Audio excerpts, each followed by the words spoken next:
What's the meaning of architecturally?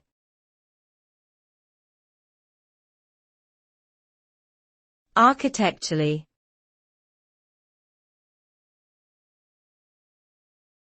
Architecturally.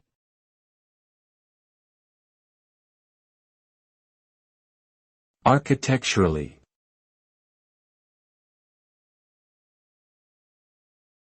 Architecturally.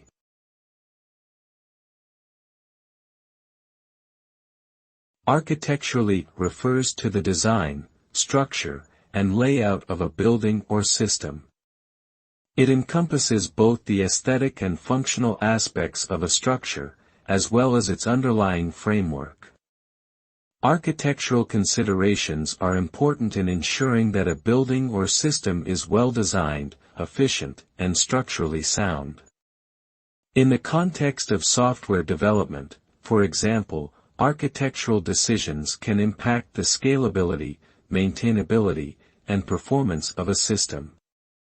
Overall, an architectural approach involves considering both the short-term and long-term goals of a building or system, and creating a design that meets those needs effectively.